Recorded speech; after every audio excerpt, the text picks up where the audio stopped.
Let me check. A moment.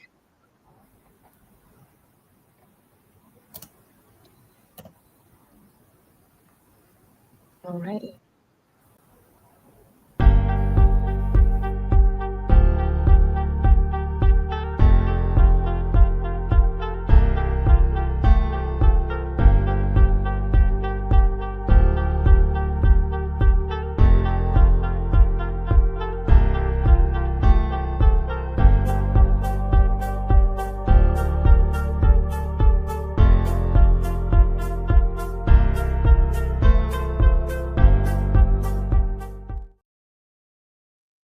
Alrighty.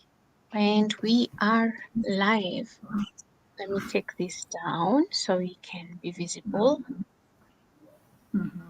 Hi, Mary. Hi, Nolene. Hi.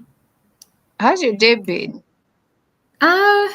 Busy, running up and down, trying to get ready for this as well as handling my other responsibilities. But can't complain. We're here now. Yeah, we thank God for work. We thank God. Absolutely. It's a gift. It is. That it truly is. Thank you. Mm-hmm. Thank you so much for making time to join us today again. I absolutely enjoyed our session yesterday.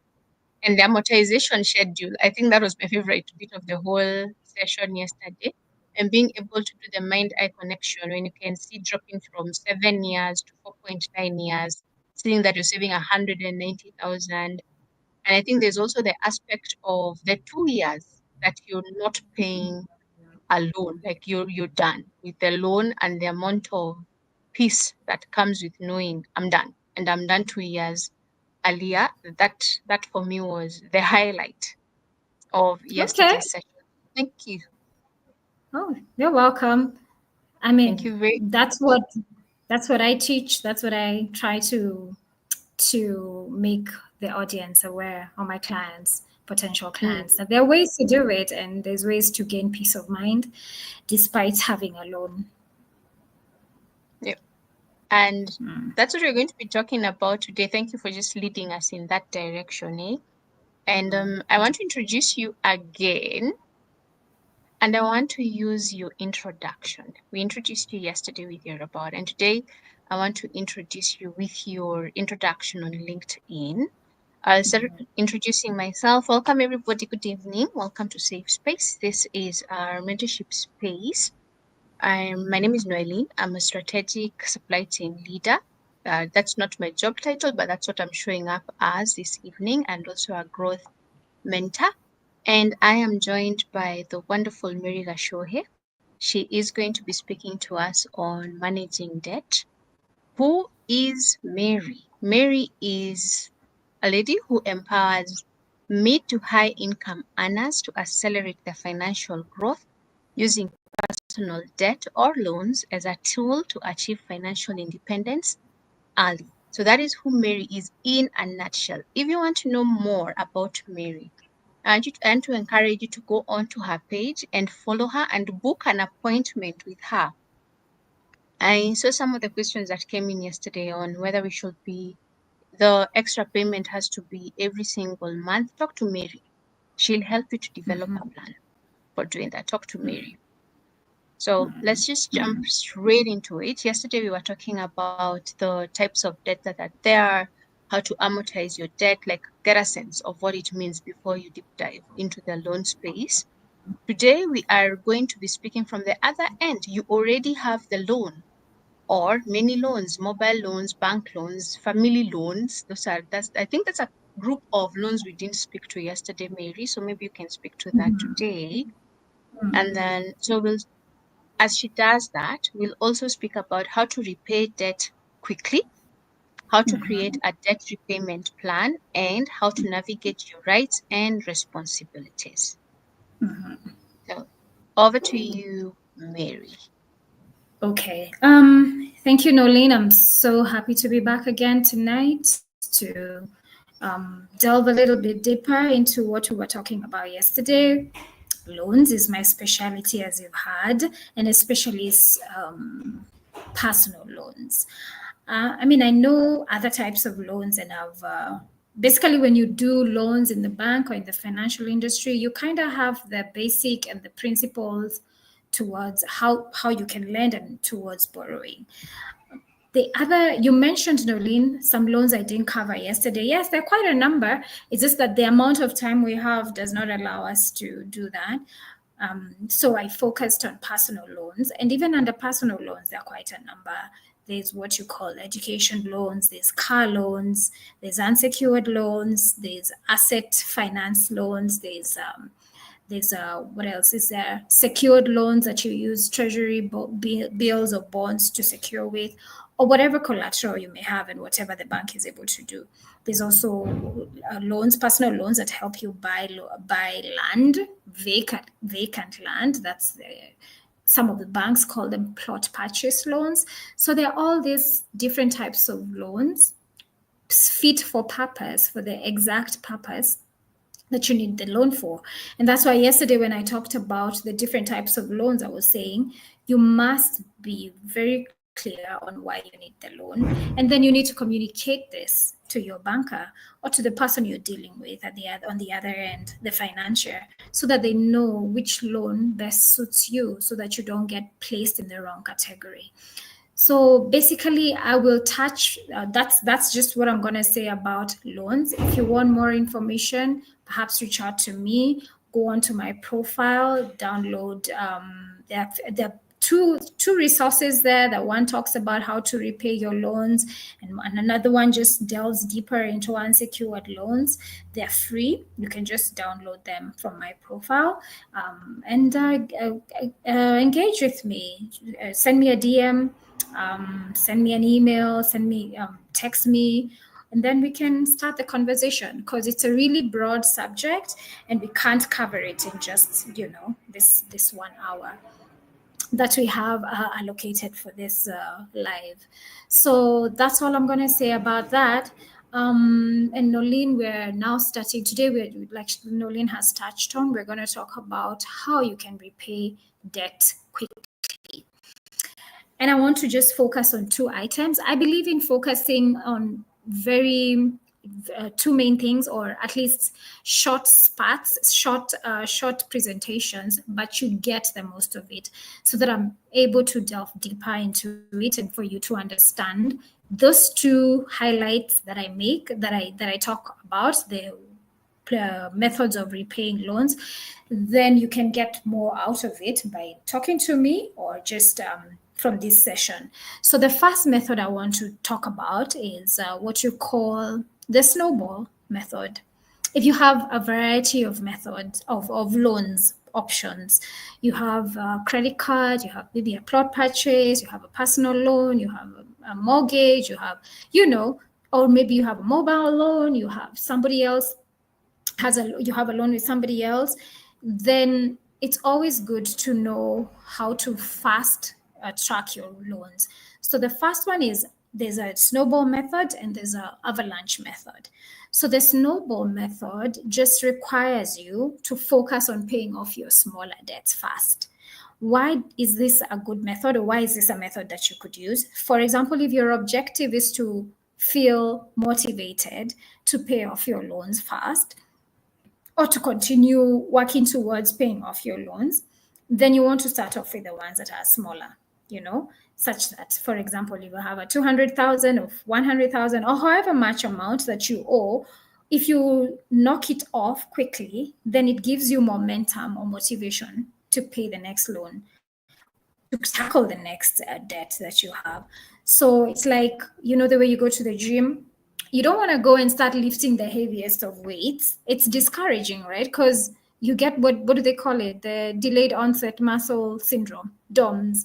The next day you can hardly walk, because what were you doing? You went in and went at 1,000%, right? So you sort of lose motivation. It's the same analogy.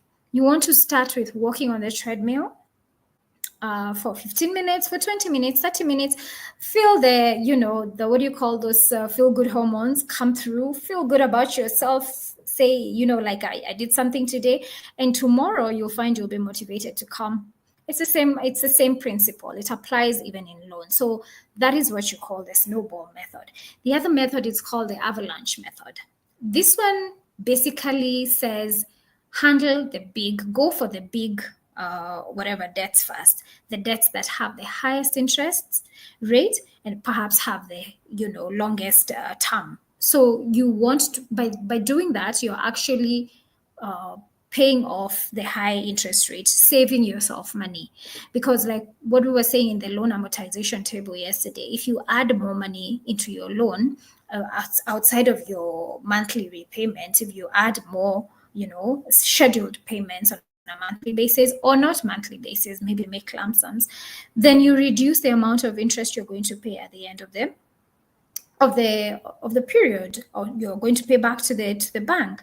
So some people look at that as a motivator to keep paying. When you see how much you're saving on this end, then you're motivated to keep paying, and you're actually saving monies that you could actually now use to that interest that you have saved. You could use it to go down and pay the other loans that you've been handling.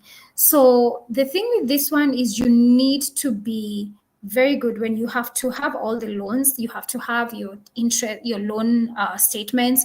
You have to have the loan contract, so that you can actually list out what each loan, the contract terms of each loan, and then look at which one needs to go fast, which one you decide. Depending on what you decide to do, you can do a combination of both methods and then see what works best for you or how well it's working for you.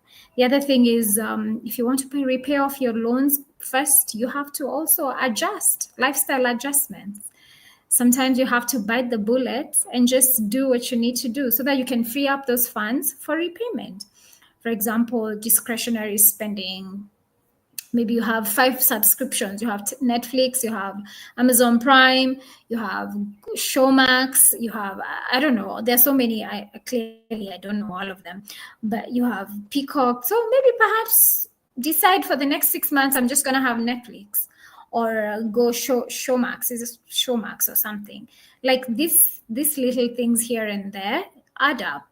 You could cancel your subscriptions for maybe Audible, books. People have a lot of subscriptions, and see what you could do. Instead of eating out as often as you have, you could slow that down maybe for another 6 months.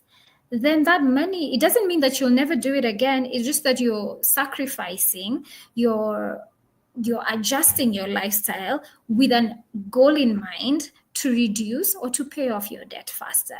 So if you combine those two methods, the avalanche and the snowball method, then also look at your lifestyle and what needs to change, and then use that as a way to combine, efforts and to have a strategic approach towards how you're going to pay your debts faster. So that's what, from a high level, that's what I would suggest to start with, or to start thinking about doing that and creating a repayment debt plan for that. So let me ask Mary. Suppose you have your alone with your sibling, your cousin, your auntie, your other friend, and then you have the credit card loan, you have the bank loan, and what you have the Mshwari or whatever other mobile loan that you have. When I look at these loans, I feel that these are different categories of loans, and not just from an interest point of view. There is the loan that if you don't pay back, you're going to compromise a relationship. There's the loan that if you don't pay back, it's going to hit you on the interest rate.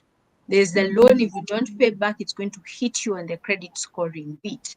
So when you're in a, basically it's a mess, eh? It's a bit of a crisis, financially speaking. When you find yourself in such a situation, how do you prioritize which one am I going to pay first? Am I going to manage the relationship, manage the interest, manage the how do you do it? I guess it depends on what or how valuable your relationships are with your parents or with your siblings, and how how much importance you place on them. And of course, we need these relationships. They're our family members, so we need to take care of those relationships. But on the other hand, what's at stake what are your goals? Yeah, at the end of the period, is it better for you to play? You have to find a balance. Is it better for you to keep incurring the heavy interest, keep drowning with this loan, yet you're not paying you're not paying your parents or whoever it is? Or is it better for you to take that money, salvage this relationship, which is important to you as well?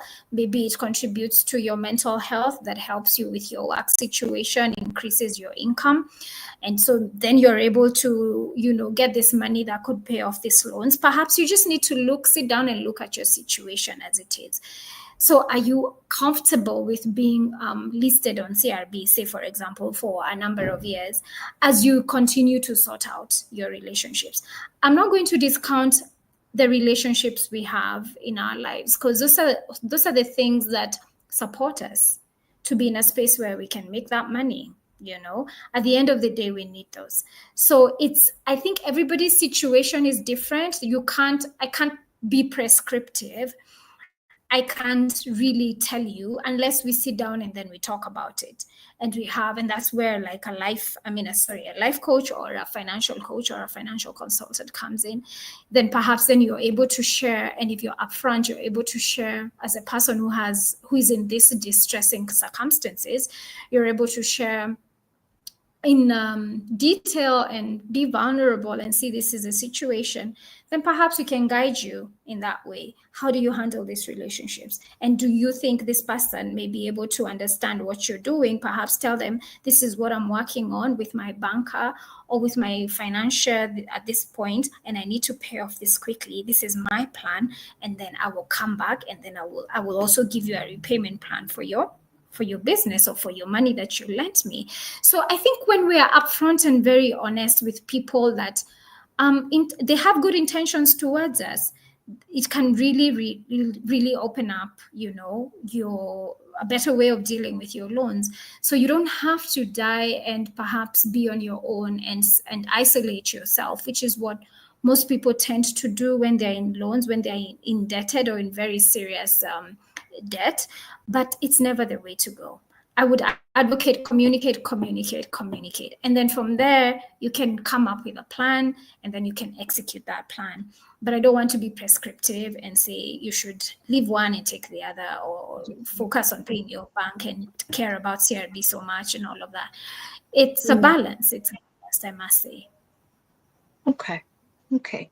I hear you, Mary. And as you're speaking, I'm wondering, what are, in your experience as a banker and now as a financial coach, what are the habits that we have that get us into debt? Not the good kind of debt, the bad kind of debt. What are some of the habits we have that feed, I'll call it a debt monster, that feed the debt monster? So you find yourself snowballing in the wrong way now. So your debt is just increasing. What are some of these habits? What have you experienced? What have you interacted with? And how can we avoid these habits? Oh, well, I'll start with impulsive decisions, impulse buying. It's like what I was saying yesterday. You get an email, you get a letter in your post saying you're eligible for this amount of money. You had no plans. You had not thought of buying a new car. You had not thought of taking a vacation, but you're so excited because this is money. And impulsive decisions. You didn't think through that process. You didn't think through that loan. You take it. So then the next thing is, you've used the money in a way that didn't improve your life, and perhaps you didn't, you don't even know where the money went. So that's number one. The other thing I noticed when I was in the bank, and even now, I see people trying to keep up with the Joneses. So your friend, through a huge wedding or through a party or through they got a new house or so you also just want to keep up because, hey, you don't want to be left behind. I've seen that happen. People do that. They borrow to keep up with the Joneses because we all want to be seen like we're driving the same car, we're going to the same restaurants. Keep up the lifestyle. You want to be the same as the circle you're in. So such decisions, and I call those we're human, so we tend to lead with our hearts and our emotions. And unfortunately, with money, it's never a good idea to lead that way, although that's mostly what happens. Okay. Thank you for sharing that. All right. So moving on to the other topic that we, agenda item rather, that we wanted to address today was how do you create a debt repayment plan? And as I say this, I'm thinking of you have a fixed income. So Mm-hmm. more so if you're a salaried worker, you have a fixed income. It's not Yeah. going to fluctuate between January, March. It's flat line until you get the next bonus or the next increase or your 13th check at the end of the year. Mm-hmm. But as much as your income is fixed, you have black tax, you have people who believe you're a floating M-Pesa balance, they can always borrow from you. You have your own life that you are managing, and all these other tiny, tiny, tiny variables that eat into the cookie jar and take out from what your net was. How do you come up with a plan to repay debt in such a way that you're able to balance everything? And I'm going to dare and say, in such a way that you're selfish enough to take care of yourself, even with the awareness that there are all these other things that are um, asking for your focus. I'll tell you where this is coming from: black tax.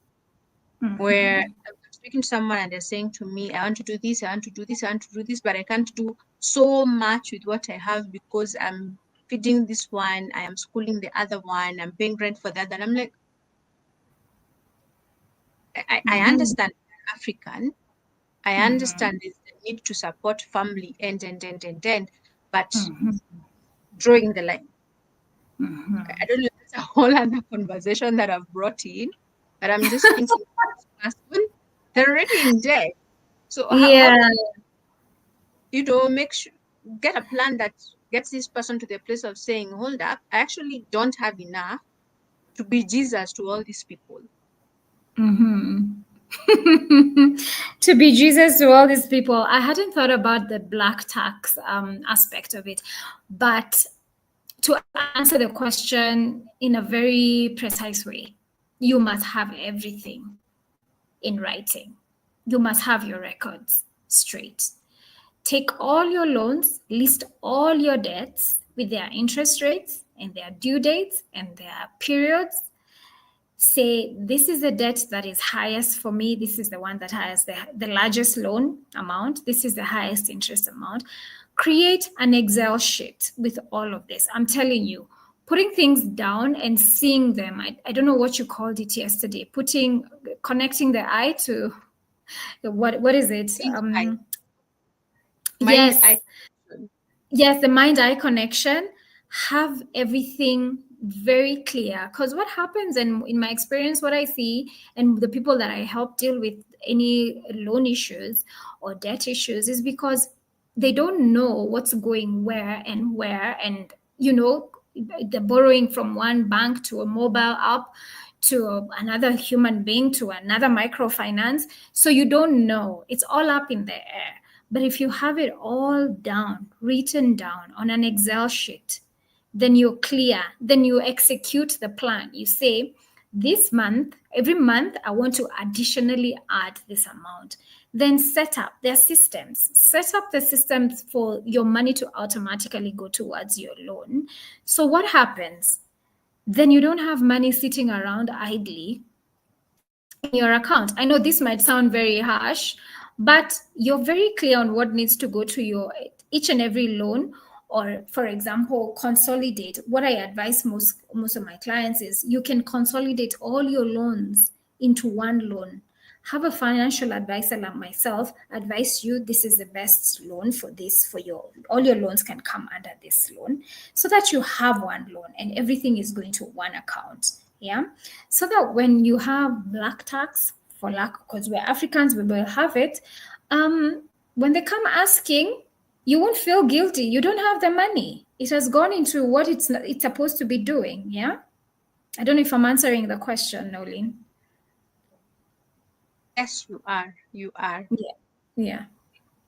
All So, right. I mean, the mind-eye connection there, right there, just you already handled it before it came. You've handled the problem before it appeared. when they ask you, I mean, you don't have the money. It's already gone out. It's already doing what it's supposed to be doing. And you save yourself that trouble. So whatever you have, even if you Mm-hmm. had whatever you have, it's 5,000 or 3,000, 2,000. That's what's gonna you have to share it with them. Then you're like, this is all I have, and you have no guilt because it is truly what you have. Yeah. Yeah. I Mm-hmm. hear you, maybe. I'm just Mm-hmm. thinking about it from the point of getting to the point of awareness of, Mm-hmm. Mm-hmm. again, I'll call it being selfish to yourself. Because even the Bible says, love your neighbor as you love yourself. It starts with Yourself. yourself. How are you taking Mm-hmm. care of yourself? You Of know, you. yeah, having the visibility of this is actually what I am able to. And I'm not saying that you don't take care of friends and family. I'm just saying know your limits. And I think that's the same thing that Mary is saying, that when you write it down, you'll be very surprised to find out that you don't have the capacity to be as generous as you thought you do. You would be. You could be. Mm-hmm. Yeah. All Yeah, right. it's I took us off mhm. on a tangent because that just came up and I felt we need to address this. Yes. And I just wanted to add, Nolin, that once you do that, there's such an emotional relief that Mm-hmm, comes with you setting up this plan and mm-hmm, with you having a clear record on where how your money is going. So it's like there's this cognitive, sorry to use that, but there's a cognitive load that's you're released, there's a mental space that's created, yeah, because it's a relief to know that you're taking care of that, and then you even become more productive in whatever it is mm-hmm. that you're pursuing, and then you're able to even be better in terms of a sibling. Perhaps now you're able to make more money, side hustles, whatever it is that you're doing, because there's this thing that's a relief for you. You know what you're doing, and then you can take care of them even better, and you're a more pleasant person. And Yeah, just do that for yourself. I mean, of course, we're not advocating being completely selfish, but if you're in a bad place and you're distressed about your loans, of what help are you to any of the people that need you? yeah. Mm, Mm-hmm. very, Mm. very true. Very, very true. So, assuming, let's use person X who has a loan with M-Shwari, a loan with Tala. I wish I knew others. I would have added them to this list.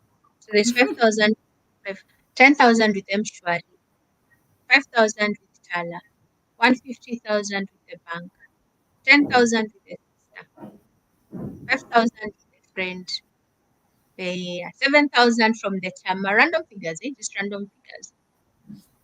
This person, let's call them person X or whatever name we can give them.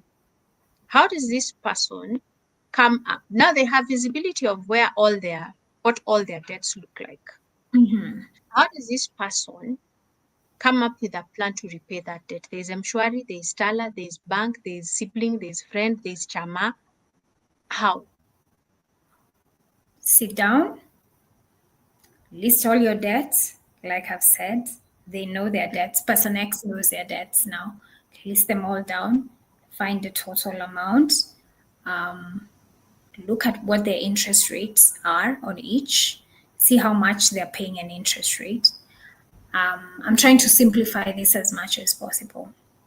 Then now come research or get a financial advisor to advise you which loan. For example, I would advise somebody like that could take a personal loan, an unsecured loan. If they're a person who have an income, consistent income, a salary, they could take a personal loan, an unsecured loan of the total amount of that loan. Yeah. Because what happens with personal loans, they don't really, I mean, they're supposed to get you out of, a hard place, an emergency. You can do that.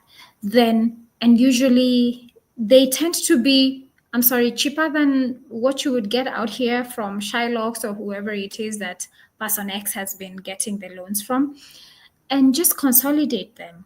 First of all, you may get a cheaper rate, interest rate, and then you'll have a more stretched term of the loan. By term, I mean the period of the loan. Usually, they go up to 60 months or 72 months, which is 6 years. most loans out here are probably 2 years or 3 years.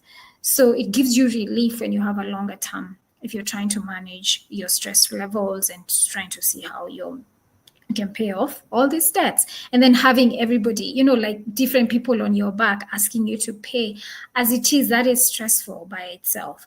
So now when you do a personal loan, you only have one institution, a bank that you're dealing with. That's one loan. And if you're making that repayment regularly, it's not a problem. And then when you feel comfortable enough to increase the payments, like I was teaching yesterday on the loan amortization, then you take that route.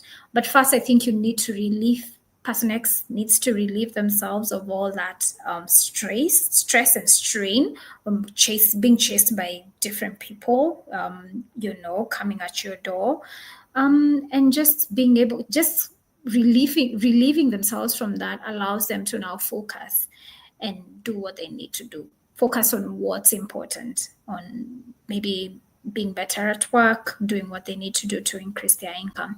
Because the other thing about managing your debt is also, not only can you look at repaying that debt in a strategic or in a efficient way, but also look at what can I do? What can I sell?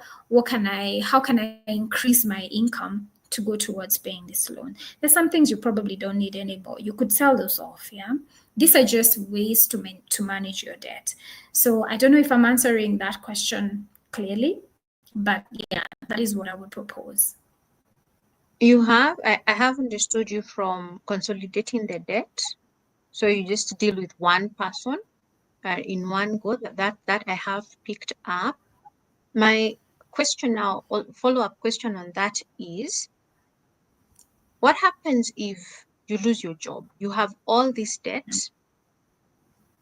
Okay, let's move it a step forward. You had these 7 different people you owed money, or entities that you owed money. You've consolidated it. You have a personal loan, an unsecured loan, I'm assuming, against your payslip. You lose your job. What options do you have as an individual? Because the interest, the bank still expects you to pay regardless. So how do you handle this? What are your options? What kind of conversations can you have, or should you have, with the bank, with the awareness that I no longer have the job against which I took this loan? So to begin with, when you take, for example, the unsecured loan, it comes with an insurance component. Yeah. And one of those insurance components, and maybe you should always ask whether your loan comes with the insurance component. Mostly it covers disability, in case you as a borrower gets into an accident and you're disabled, so you can no longer work or are partially working, or death. Yeah. And the unfortunate events of death, then the insurance kicks in. But there's also an additional clause they have, and this one you pay an additional premium, is for retrenchment or being laid off of work. Yeah, so it's called a retrenchment cover. And I remember most clients, or rather everybody would take it. So you tick off, you make sure that you're part of the application, you've ticked off the retrenchment cover. So if you get into a situation where you lose your job, for example, then I insist that you must be very open. First, people you need to contact are the people that you owe money. If it's the bank, you need to go right there and then and be very open. Communication. Say, this is what has happened. I have lost my job. I have been retrenched. I want to see whether my insurance cover. Actually, you should tell them the retrenchment cover usually would cover 6 to 9 months, from what I remember. So you could be out of a job for 6 to 9 months, and the retrenchment cover, how it works is it would kick in immediately, such that it pays the loan for you. You already paid for the insurance. So for the next 6 to 9 months, it's repaying the loan for you. Yeah, so that's one option. And I've seen that happen. I've done that for a client that lost their job and they had, I think, a balance of like 4 million of a loan, unsecured loan. They came, they brought me all the paperwork showing they had been retrenched, showing that now their contract had ended. And hey, he filled off the necessary documentation paperwork, and within weeks the cover kicked off, and for six, I think it took probably 6 months, it didn't go up to 9 months before he got a new job, but in that period he was at peace, the loan was being paid. So again, not all loans have, not all banks give that retrenchment cover, but you should, and I'm educating people, you should ask whether the insurance that covers your loan has a retrenchment cover and how it works. You have a right to access all that information. The bank needs to be transparent with you. Yeah. So, in the event that that is not the case and you never applied for a retrenchment cover, you were never told about it and it never happened, you still need to go to the bank and talk to them and tell them this has happened. I've lost my job. Can we please discuss restructuring of my loan? Going forward, I'll not be able to pay this loan until I get my next job. Perhaps this is the only amount I can set towards. Maybe you are paying 40,000. Maybe now I can only do 15,000. Tell them this is what I'm able to pay towards the loan. Be upfront with them. Let them tell you what they can accept. Then come to an agreement with them. There's no one who's never willing to. The banks never want to go into default. Their interest is in you paying back the money. So they want to meet you wherever you are. But you have to be willing to be open. Don't go into hiding. You need to be willing to be open, vulnerable, and communicate with them that this is what's happening right now. They'll ask you what you have other sources of income, how much can you pay towards this, and how, you could even ask for a moratorium. Sometimes they give you a moratorium. By moratorium, I mean they give you a few months whereby perhaps you're only paying interest instead of the principal. Remember when I talked about the amortization, there's the principal component and the interest component. So usually, when you make your repayment, it goes towards both of them at the same time. Yeah. So as much as when you ask for a moratorium, is they can tell you perhaps for this few months we've given you don't have to pay the principal and you will not be penalized for that, but you can just pay the interest. So that's some relief. So instead of paying perhaps, like for example, take yesterday's example of a monthly repayment of 18,000, whereby I think 7,000 or 8,000 was going into principal, then 11,000 into interest. So instead of paying 18, they now let you pay the 11,000 or the 10,000 that's going to interest. So there are ways and there are channels of communication. The bank is ready, willing to listen. Even whatever financial you're dealing with, you can negotiate that. Just be upfront, and then people will find a way to, find a in between. And then before you know it, perhaps you're back on your feet, and then you continue with the repayment. The interest is the thing is not about harassing you and you being so afraid that you go into hiding. And in some dire cases, people have even committed suicide because of the mental distress that comes along with non-repayment of debt. It's a very serious subject, by the way. It's very serious.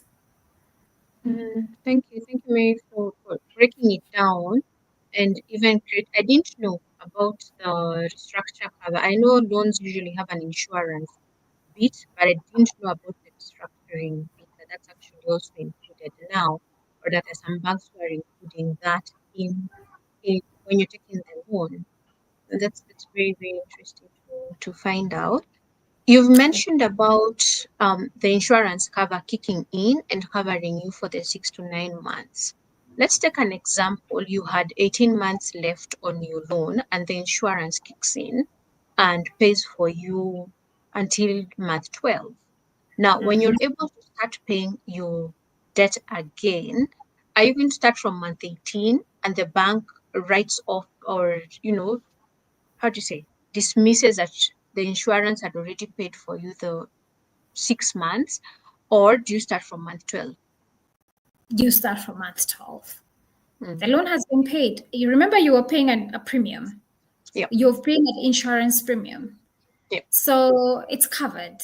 So you start from when when you get the job, and you have to go back now in goodwill, because you want to maintain goodwill, and tell the bank that I have a job, and now I can go back. I can go back to paying the loan. And this is what would happen with the clients I would deal with. They would upfront come and tell me, Mary, I just got a new job, so let's reinstate this thing. And it wouldn't like blank out there. No, it wouldn't, because the client, you have for that premium. Yeah. So it's a protection for you, and it has done its job. So they can't ask you to again go back and pay for that. Or no, it just continues with where you come back. So I think a lot of people are not aware of that, but it's been there, and it's been there for a while. Okay. Yeah. Follow-up question, eh? I know that at the end of the life of the loan, when you're done paying it, the insurance amount that you had paid is returned to you. At least that has been my experience. I don't know if it's returned in full or it's returned in part. I don't remember. Please educate us on that bit. How much should you expect back if you pay your loan in full, since the insurance was meant to cover something that didn't happen? I don't know how that works. And then the other question I have is, for this person whose loan was paid by the cover for 6 months, at the end of life of the loan, what happens? Do they get that money, or are they like, cheers, we covered you, so no, we are not refunding any money as far as insurance is concerned? So I'll ask you a question. I'll answer you that question with a question. Mhm. Every year, take for example, I'm assuming you drive. Yeah. So you pay your car insurance every year, right? It's to protect you from accidents, isn't it? Yeah. And getting into trouble. You see where this is going? Yes. So at the end of the year, because you didn't get into a car accident or anything, do you go back and ask the insurer for the money that you didn't use? No. That's your answer. Ah. So Yeah. that was luck, or is it? No, let me not call it. That was a blessing that I got refunded back then. That shouldn't have happened. So what I'm gonna tell you, and I know what you're referring to. Sometimes you I'm trying to see how to rephrase this. Sometimes you go and ask for what do you call a top up? Yeah, on the loan. Yep. So they do a top up on the loan for your loan, but you had paid. So a top up on a loan is a loan was already existing. Yeah. Mm. Your Mm. loan was already existing, maybe of 1 million. You paid down to 500,000 or 300K. Then you've gone back and you asked for another top up of that loan, which means now you want to take it back to 1 million. Yeah. So the initial loan that you got when you got the 1 million, you were charged an insurance premium, Yep. isn't it? Yep. And this is going to get a little technical, but when you go back, when you've paid off, and then when you go back and ask for another loan, a top up that gets you back to 300 to 1 million, which is like 700,000, they will also need to ask you to pay a premium, an insurance premium. For the Yeah. additional amount. For the 1 million. Yes. Usually they'll calculate it as a 1 million. Yeah. But because you had already paid for 1 million before, so they will reduce. I don't know if you're getting it. They will now minus, they will refund the money that was for the original loan. Yeah.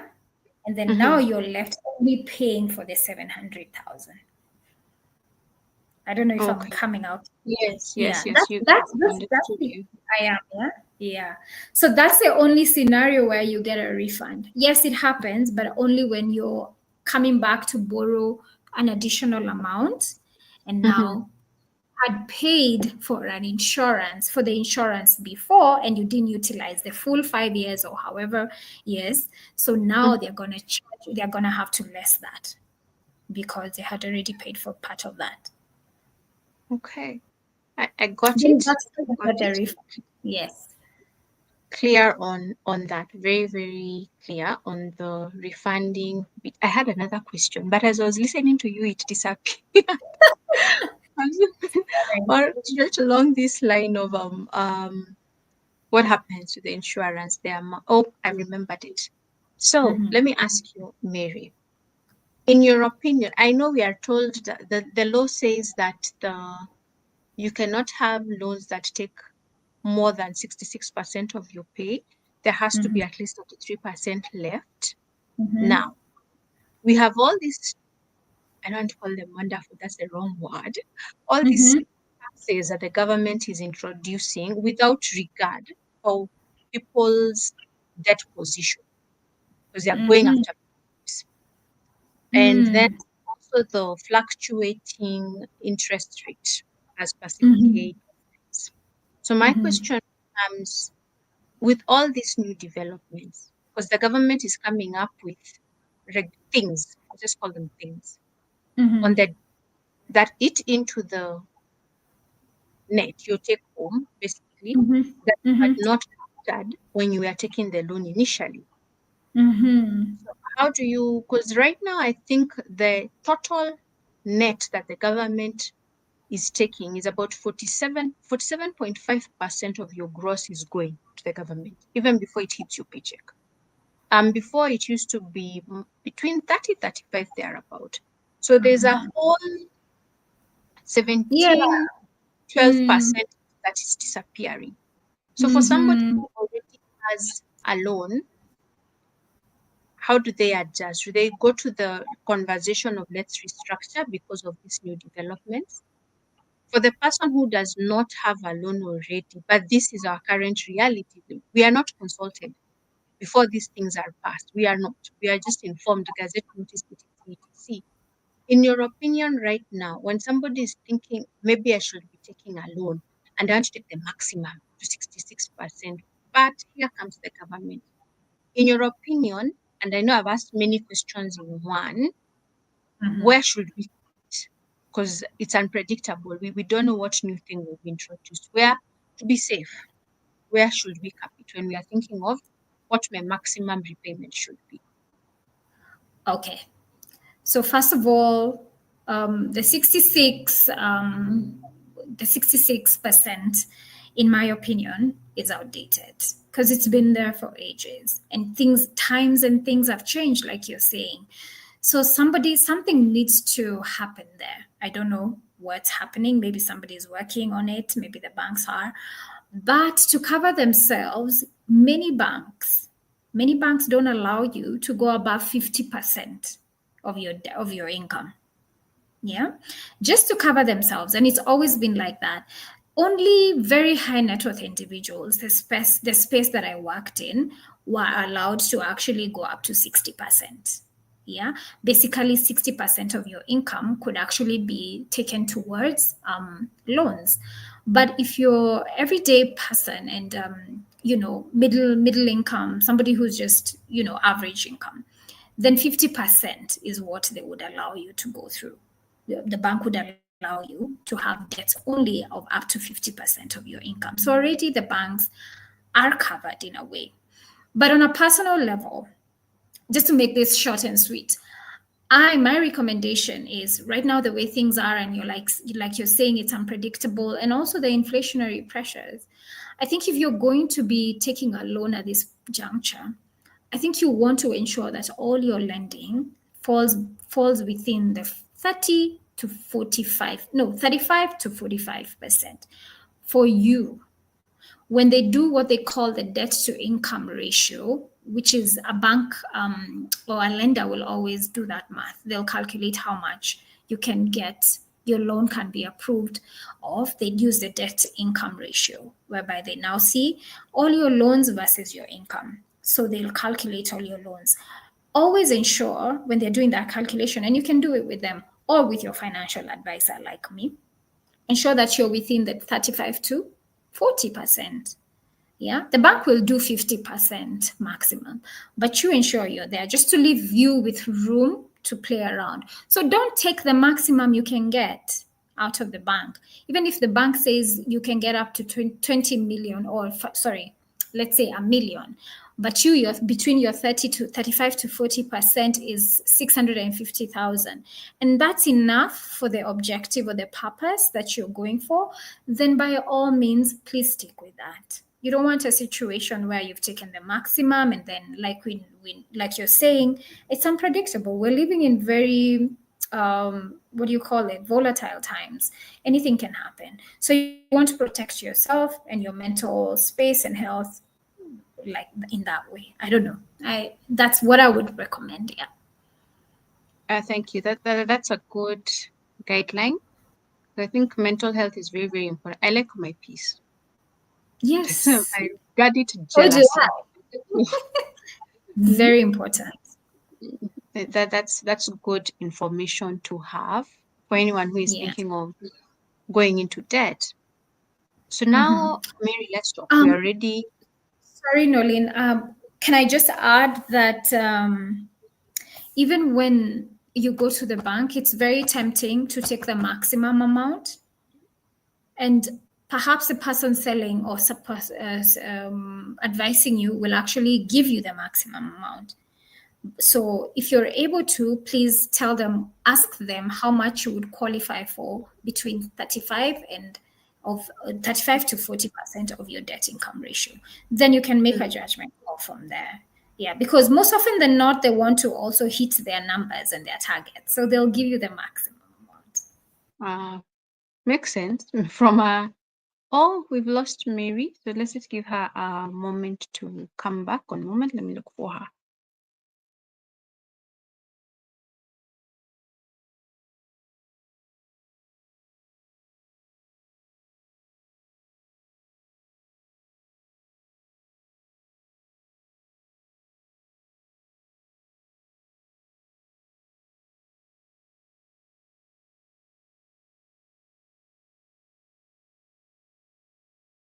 No issue, no issue. Okay, I'm logging back in. Okay, we are still live. It happens, Mary. It does. Electricity issues, internet issues. I don't know We what happened. Sorry. maintain resilience. We stay resilient. We stay resilient. Yes, I we like do. that. We do. Yeah. Alright, you're coming back online, Mary. Maybe I'll just put up a banner as we fix our cameras issues, eh? I'm Mm-hmm. thinking now. The person is already in debt Mm-hmm. and they've lost their job, or I'll give an example that I have personally experienced, eh? Where I had a loan Mm-hmm. and the company was shut down. And what the bank was saying, and this happened to very many people who are in the same bank, was because our final dues were going to be paid to the bank through the bank. And the bank was saying, we are going to withhold 50% of your loan balance to pay ourselves because the thing that we were using to secure your loan against is no longer there. Mm-hmm. And I had to lawyer up. I had to get a Mm-hmm. lawyer and have the conversation and say to them, look, this is what this happened. However, you cannot do this because of ABCD reasons, but I'm willing to continue to repay my debt of up to this amount for the time that I'm out of work. And I'm also willing to ask, will insurance hold fort for me when I can't do it anymore? Like if my repayment strength, for lack of a better word, runs out, insurance Mm-hmm. jumps in for me. And I'm sharing this because I lawyered up. Other people didn't lawyer up. And they Mm-hmm. lost, I Their call it terminal losing dues. money. Mm-hmm. Sorry? They lost their terminal dues.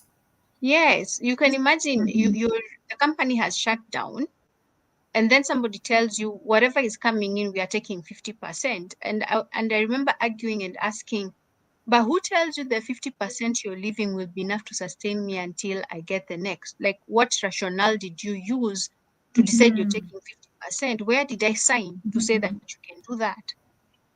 So I'm sharing this just to give you, how do you say? Mm-hmm.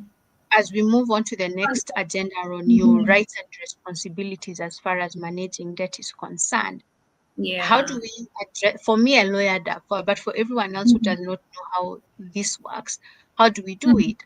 Then another Mhm. scenario being, for example, if you are late on a credit card payment and the bank, when the money comes into your account, the bank Mhm. decides to prepay itself since you were late for your previous, what are they called? Minimum Uh, monthly payments. the minimum monthly repayment. Yes.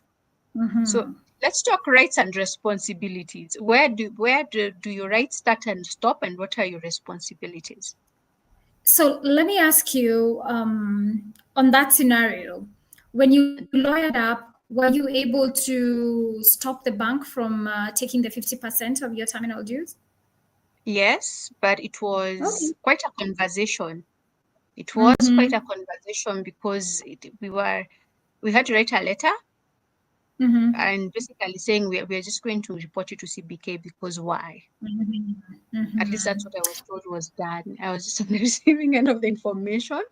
But the bank Okay. eventually sent a letter and said it's okay. You're saying you're willing to continue paying your monthly repayments despite what has happened. It's okay. So, first of all, and this is why you need to really understand your terms and conditions. You need to read the fine print, or at least have somebody help you read the fine print. Because I can assure you, Nolene, that usually you've signed for that. There's especially when you're taking a loan through your organization, what they call the scheme loans. One of the loans that I didn't mention, but it's part of a personal loans. It's part of the bucket. Like I said, it's a very broad subject. So the scheme loans is where the bank and your organization has had an agreement. And now as a benefit for the staff, for the organization staff, they give you loans at a preferred rate, interest rate, that it's outside of the market. That's probably what happened in your case. That's different from what the market gets. But in return, of course, it's quid pro quo, right? So the organization has to also agree to some terms and conditions from the bank. And one of the conditions usually is, in case you lose the job or you leave the job, your terminal dues are supposed to go towards paying your loan. That is part of the contract. It's there. You probably never saw it. But also, if you have a conversation and ask and negotiate, which is, I think, what happened in your case, and in this case, you lawyered up, so they were going to listen, you can tell them, I want a conversation, the restructuring conversation you were having. I was telling you you should have. Be open and say, this is what I'm able to pay towards that. So don't take my terminal dues, but this is what I can pay towards your loan, because you're not running away with your money. So they should listen. Yeah. But all the way they can still all the same, they could invoke that 50% terminal dues because you signed it. I am sure part of your paperwork and the documentation, there was one of those. There's a document. And maybe that's why the rest of the guys didn't follow it up, because they knew they had signed something. But that is what happens in the case of scheme loans. But this is to reinforce or to re-emphasize one of the things you must know, and you're right, you have a right to the transparency, transparent information, every tiny detail of your loan, the fine print. You have a right to ask your financier, your lender, to explain every detail, including when you go into default, what is your default rate? How much are you going to be charged outside of the interest rate? They charge you a default rate when you stop paying. If you want to pay early, you want to pay that loan in 2 years instead of 5 years. Sometimes some banks have instituted what you call the early repayment penalty fee, which means they charge you for paying early. You need to read the fine print and see that all these things. Do you want to take a loan that has that? Or do then you can make a judgment call. But because most of the time is we don't know what we don't know, you don't know, you don't know what to ask because you don't know that such a thing exists. And that's why the financial literacy programs, like what now I try to do for my clients, comes into play. Most people just sign off their forms. They don't know what people call hidden fees or hidden charges.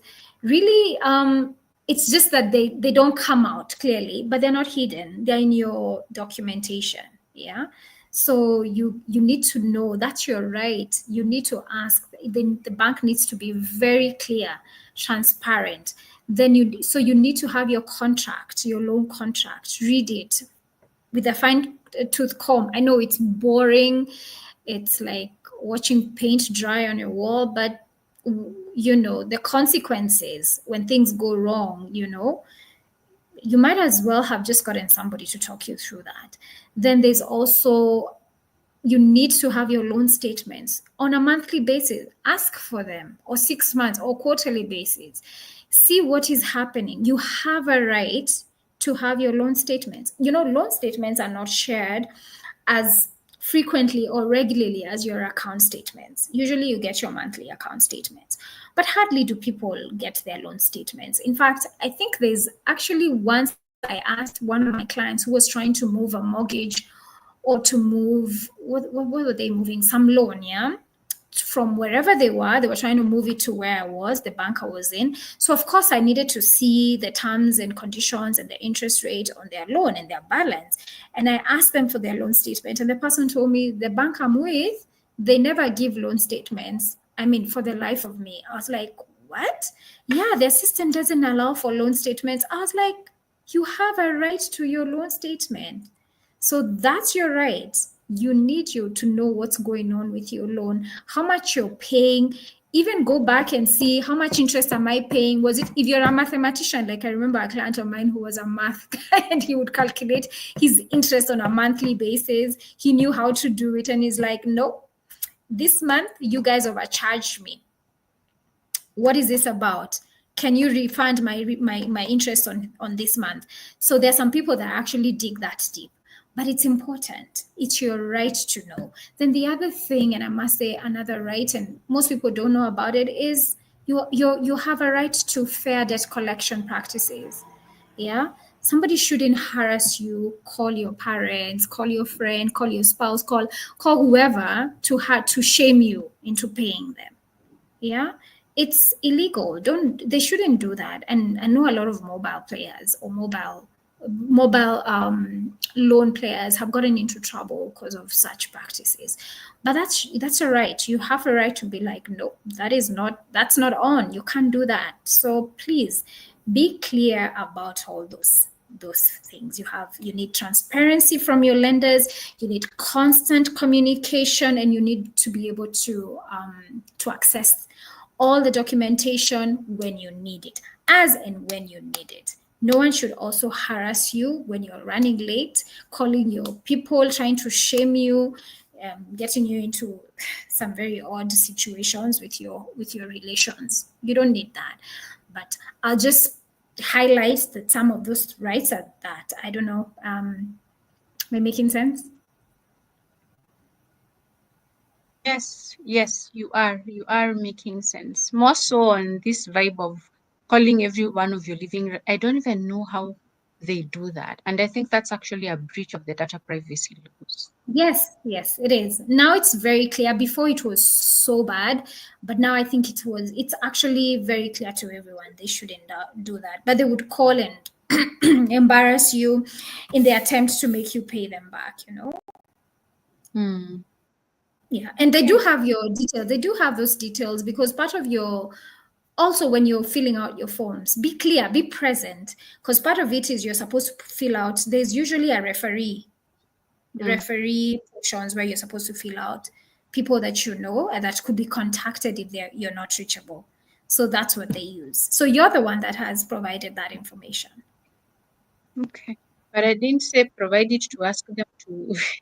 And I think when people go rogue, they go rogue, and also playing on ignorance, and you end up Yes. being victimized if you're not very conscious, you're not aware of what exactly your rights Mm-hmm. are as far as this Yeah, space true. of Yeah. loans Mm-hmm. and debt is concerned. Mm-hmm. Alrighty. Thank you. Thank you. So I could go on and on and on, Mary. Thank I you so, know. so much. Let's talk Mhm. about credit card, by the way. In the Uh-huh. instance where you're late, you're supposed to pay on first, you pay on fifth, the bank decides to pay itself. We are in November and December because, yeah, we can't trust you. They decide to pay themselves for 2 months in advance. Yes, because they I can haven't trust you. seen that happen. No, It no, no, no, no, no. happens. No, you can have no, no, no, no, no. Why? Oh They, no. they're like, this Oh one, no. no. Okay, you need to have a conversation. For anybody that's having that kind of situation happening, then you need to have a conversation with your lender or with me. Just reach out to me and let's find out what's going on there because um, unless your credit card, what is it, the terms and conditions listed that could happen, then you need to go Mm, through your fine print and see. But I haven't come across such a case whereby they pay themselves in advance. mm. That's a new one, even for me. I haven't seen that happen. Yeah. I I think maybe haven't. the one, I don't know. I don't know what that scenario is, but we've lost your I audio. think. Um, Oh no, is I it can gone? hear you. No, no, you're Okay. back. Okay, good. We'd have to dig deeper to understand exactly what was happening in that case. Were you late for 2 months? Did they? Because I don't understand they taking your money in advance. That's they what they'll do is they'll charge you a late penalty fee. There's already a Yeah. late penalty, late Yeah. payment, which is quite high. It's actually like 10%. Usually Mm, your credit card interest is about between 3.5 and 6% there, but that's already for using, the money, the interest you pay on using the loan. Then if you mm, get late, you're charged a penalty fee of 10%. mm. So you're already paying the interest and then you're paying this. The penalty There are quite a also. number of yes, you're paying. There are quite a number of fees that the credit card, if you play around with it, can really kill you, for lack of a better term. Mm, So it's a very tricky one. But that's why I don't understand why again then they would decide to pay themselves if they're already charging you for being late. They're already making money out of you for being late, mm. as it is. So then why again would they take their money in advance? It would be interesting to find out. But I'm also like, that's a new one. Yeah, And and if that has happened to anyone, I think you should take it up. Take it up with the banker, take it up with the lender. Be very, mm, very serious about it and yeah, follow it up, understand why, let them produce documentation that shows that that is what you signed for. you signed up for. Mm, Yes, okay. yes. All right. I'm trying to think like a banker now and ask myself, is it because that the defaults are so high that the bank decided to reduce? Because I'm like, the math is not math. Mm-hmm. That's why I'm asking you because I don't get Math it. is Even not working for me point. either. Yeah, yeah. Unless something else is happening, and that's why they charged twice. Maybe they missed 1 month's payment along Mm-hmm. the way. And they just remembered and they just, paid themselves off with that. But this one of paying in advance in anticipation that since you're a bad client, you're not going to pay, I don't know about that. I haven't had that before. Okay. I thank you. Thank you so much, Mary, for the time. I like doing a hard stop at 7:30 and we're at 7:23. Yeah, I want to say yeah. thank you so, so much. This has been one of the fun ones. Okay, they're all fun Oh, and they're all informative, but I've really enjoyed yesterday and today's sessions. They've been very, very informative. Thank you um, so, so much for keeping it real, for giving lived experiences and keeping a very, very easy pace. Thank you so much. I appreciate it. On I've my been. behalf, Mhm. sorry. I was going to say it's been my pleasure. I'm glad this is something that I do naturally, so it's no pressure for me, and it just feels good to be able to share this information that can help a lot of people who have no access to this, or they're afraid of even asking, and or if they did, you just don't know what to ask. Like I said, you don't know what you don't know. So I'm very happy and willing to help and disseminate this information to the public. Thank you. Thank you so much. Appreciate it Mhm. for my behalf. And on behalf of the audience, those who are catching us live and those who will catch the recording, thank you and God bless you. Have a fantastic evening and a very blessed balance of the day. Thank you, Mary. You too, Nolene. Thank All right. you. Bye, everyone. Catch you next week. What are we having next week? Dr. Washiori from Optivan, the CEO of Optivan. Bye, Mary. Ooh, Thank you so much for being with us. bye. Have Join us fun. next. Okay. Bye. Bye.